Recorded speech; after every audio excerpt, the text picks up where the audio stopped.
Hey everyone, welcome to another episode of Day in the Life of Vintage Classic Specialist, and happy Friday.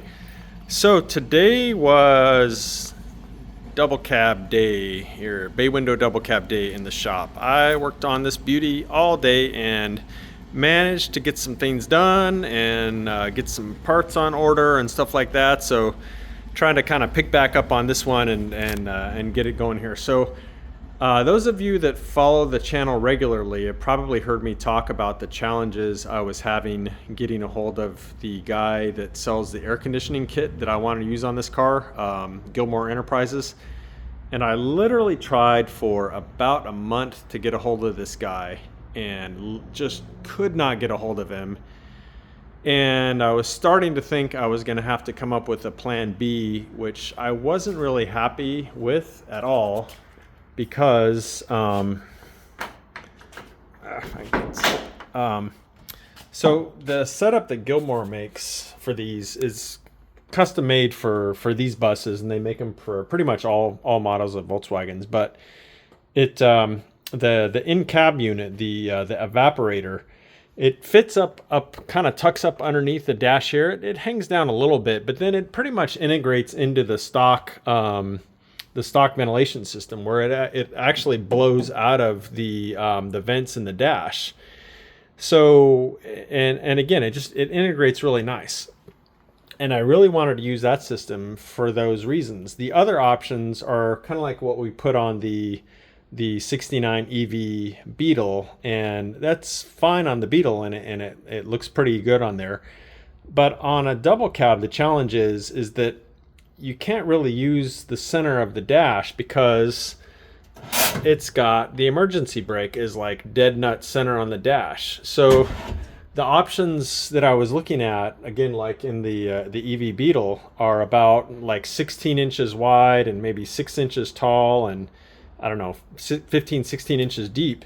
So the entire unit would have had to pretty much sit here on the passenger side, and it would have hung down enough that it might have been close to the passenger's knees. And then again, all the vents would have been lined up here. And so, you would have had to kind of do your best to point some over toward the driver. It's just totally not ideal. And as bitchin' as this bus is going to be, I felt like anything like that would have been pretty much half-assed, for lack of a better word, on this bus. This bus needs something that like integrates nicely and looks factory. And so that's why I spent so long trying to get a hold of this guy to get one of his systems. And so anyway, at the end of the day here, not at the end of the day, literally, at the end of the day, figuratively speaking, he finally got back to me. So, the guy at Gilmore, Sean, got back to me, and he had some health issues or something, and he'd been traveling. I don't know. He had a bunch of stuff going on. He was super apologetic. But anyway, I finally got a hold of him, and he is, I'm basically buying the system from him, and he doesn't have the in-cab part yet. He's going to have that probably the end of this month. But what I had him do, and he shipped today, was the actual motor part of the system. So basically the mounts and the compressor and pretty much all the stuff that goes on the motor. So what that's going to let me do is finally finish this motor up, because I want to, again, I want to have everything at least mocked up, test fit, mounted and stuff like that before the motor goes in the bus. And so that'll allow me to do exactly that, is, go ahead and get everything fit, make sure it's not interfering with the fuel injection and stuff like that. And then at that point, we'll go ahead and install the transmission and motor, which again, on these buses go in as kind of a unit. And then we can really start making some progress on this bus, because, the drivetrain will be in. And so yeah, that's the good news, is finally I'm getting the awesome air conditioner system for this bus that I had planned on since the initial meeting with the customer. When I mentioned we could do air conditioning, that was the exact system I had in mind. And so, yeah, here we are. Thankfully, finally it's going to happen, and this thing can start moving forward again. So anyway, so today what I did was kind of finished up the back brakes. I had the drums kind of on there, but I didn't have the axle nuts tight yet. And so I kind of started installing those today in a permanent way and adjusting the rear e-brake to make sure that was working, adjusted the actual brakes themselves.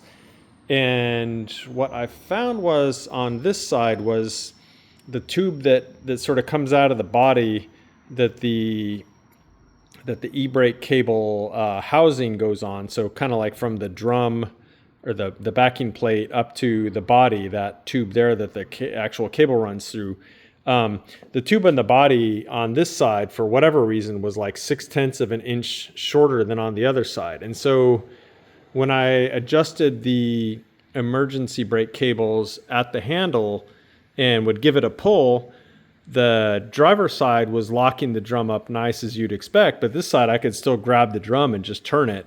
And so I started taking measurements, and that's when I found that the tube on the body was actually like 0.6 of an inch shorter on this side. I have no idea why it was like that, but anyway, so I welded up a little extension and put it on there, and then got the brakes, finalized, all adjusted and so on, torqued down the axle nuts on these.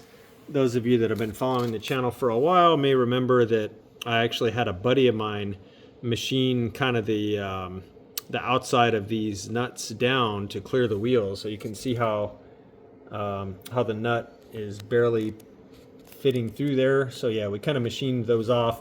So the hex part of the nut, needless to say, is still on there, but it starts just back here a little ways past this lip on the wheel. And so yeah, torqued those down. And then I put the cotter pins in and realized that I couldn't install the cotter pins in the traditional way because, again, they need to clear the wheel, which is pretty tight on here.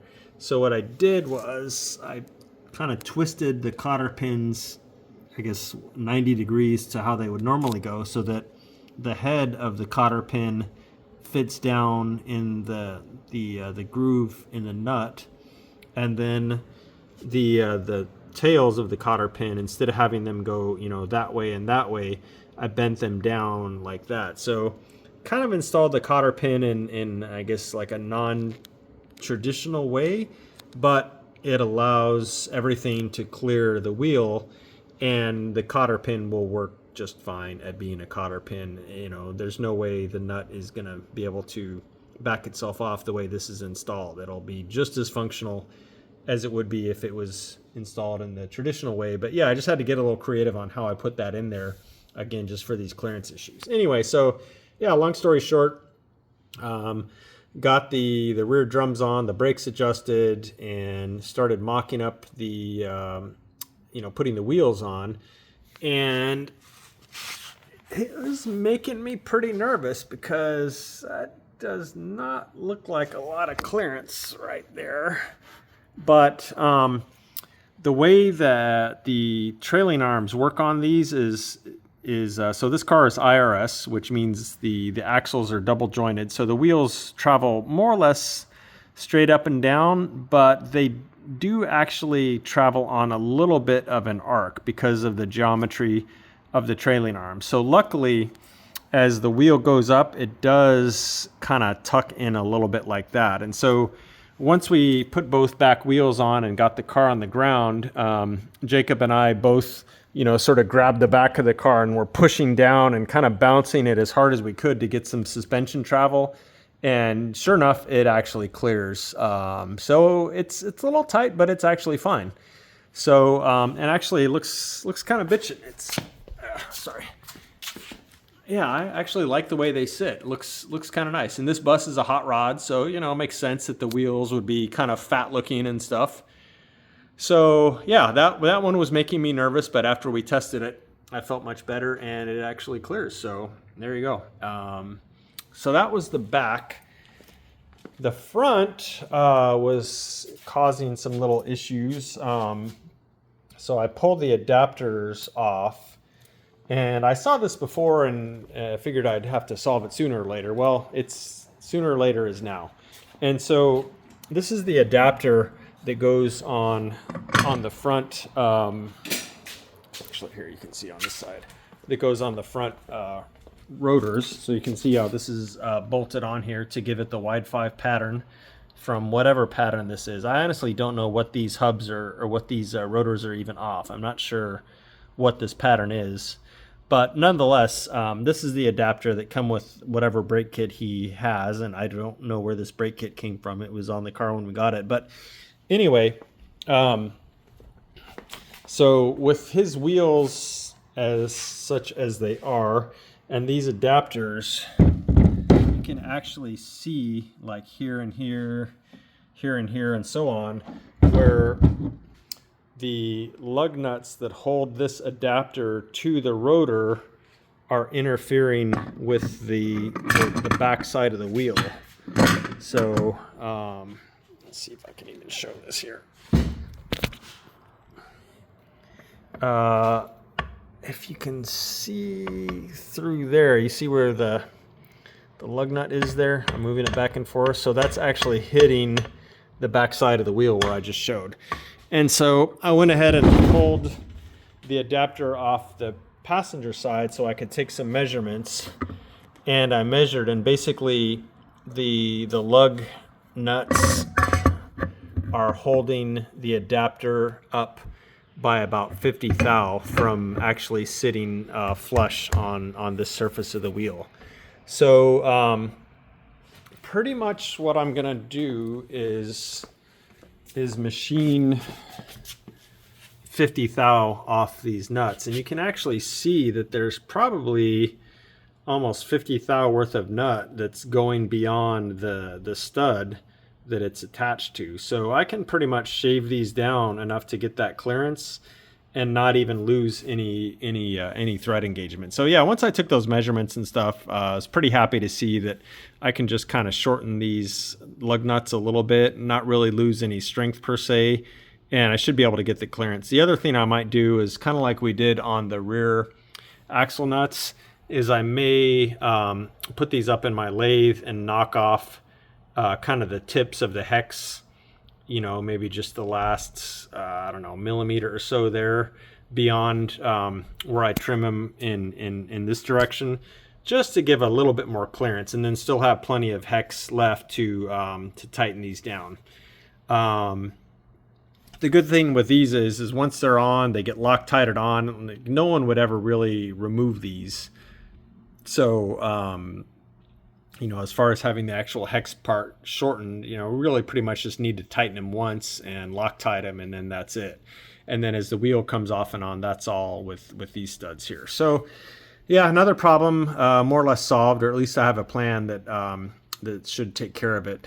And the other option would have been to put spacers on to move the wheel out, you know, I don't know, say like 1/8 of an inch or something to get that space. But much like the back, on the front, the wheels are going to be pretty close. There really didn't look like there was any room to move them out to me. So I want to keep them in as far as they can go, and then solve the issue with the lug nuts themselves, rather than just space the wheel out and sort of do it the easy way, because I think we'd end up with an interference problem here. The other thing that I did for this bus today is I went ahead and finally ordered the pop-outs. So we're going to install pop-outs on here that are made by Wolfgang International, and those are pretty much like the ones that go on an older bus, like on a split window bus, except they're made to fit the opening on a bay window truck. And the owner of the bus sent me some paint, which matches the beautiful pearl color here. So the frames will be painted to match the rest of the roof, and it'll have pop-outs. So normally what they have is they have this kind of like big ugly, or I think it's kind of ugly, is like a big vent wing here, and then a fixed window kind of behind it. Since this is a custom bus, to me it looks a lot cleaner to just have a pop-out, again, pretty much looking like that on those windows, rather than a vent wing there, which is a little cluttered looking for a bus like this, in my opinion. So that's what we're going to install there. And Mr. Jacob today, he took care of the other side of his 36 horse motor project, as far as putting that little cooling tin plate underneath the other side. And then had him clean up some cars. They've been getting a little bit dirty, so he cleaned up Larry's car here, the Cowlick car, and he cleaned up the bus as well. So got those cleaned up, looking. Try and do a little bit better job. I've been kind of letting cars get a little dusty in the shop, and so sorry to any of my customers that are watching. We're going to actually start trying to do a better job of keeping them a little bit cleaner. So that was our day. I will actually be in tomorrow for about half a day. So I will see you guys then. So thanks for watching, and we'll see you soon. Bye.